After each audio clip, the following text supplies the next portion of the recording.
Also published reports this morning suggesting the U.S. and the Yemeni government may be looking at new al-Qaeda targets in Yemen right now. This is all part of a new classified agreement with the Yemeni government. This is from senior U.S. officials who ask not to be identified. So what would a military operation in Yemen look like, and how would the U.S. coordinate with the government there? Let's bring in Lieutenant Colonel Tom McInerny, a Fox News military analyst. Thank you for joining us. Thanks, Patty Ann. We have already had coordinated strikes executed by Yemeni forces, but guided with our intelligence and our arms, targeting terrorists. In fact, we've had two of those in just the last 2 weeks, which supposedly took out several leaders of this al-Qaeda in Arabia. But in the wake of the word that this failed Christmas Day bomber got his marching orders from Yemen, are we talking about something different, more comprehensive now? Yes, we are, Patty Ann. We clearly have to push up the effort there because this has now become the hotbed of al-Qaeda efforts. Look, there are at least 1,000 al-Qaeda in Yemen right now. There may be 50 to 100 in Afghanistan.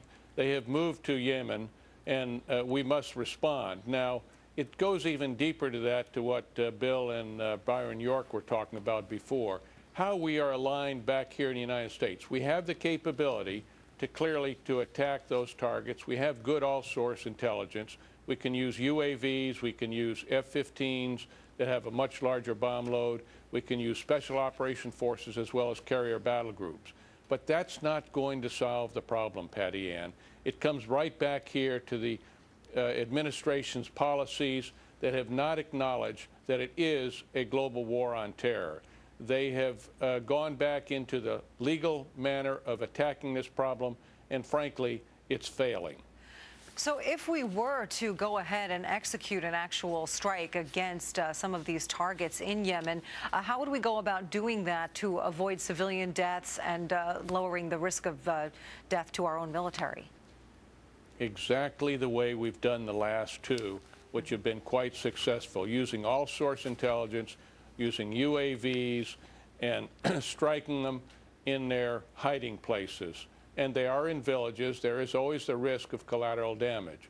But frankly, the consequences are more successful if you do that. If we are intimidated by collateral damage, and then we're going to have a very difficult time in taking them out, because they embed themselves around innocent civilians or civilians that are sympathetic. So they either have hostages or they have sympathetic civilians around them. Yeah. The U.S. is talking about more than doubling its aid to Yemen for counterterrorism. Right now it's $70 million. They're talking about making it $190 million. Do you think that's a good idea? And are controls in place to ensure that that money is going to go to fighting terror versus other purposes? Look, I question just throwing money at the problem. I think we have to have, as you pointed out, a better counterterrorism strategy. We've got to work with the Saudis, who could be part of the problem or they could be part of the solution. Right now, I don't believe the Saudis are part of the solution, because really they need to attack radical Islam, which al-Qaeda is and which we are fighting. They need to attack it from Mecca and Medina. It's an ideology that is a failed part, and that they should attack this through psychological warfare. In other words, call it an unholy war.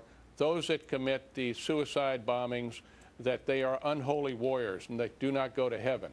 So that means that it's got to come from Saudi Arabia. And Saudi Arabia has not picked up this challenge yet.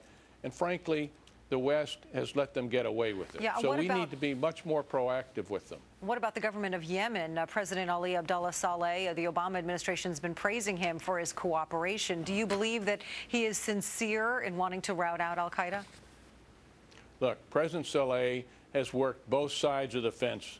He welcomed them back when they came out of Afghanistan as mujahideen and former warriors there. Now he's got a problem. The cobra that was once dancing to his flute is now turning on him. And so that's why I say we've got to be very careful about just throwing money at the problem. Yeah.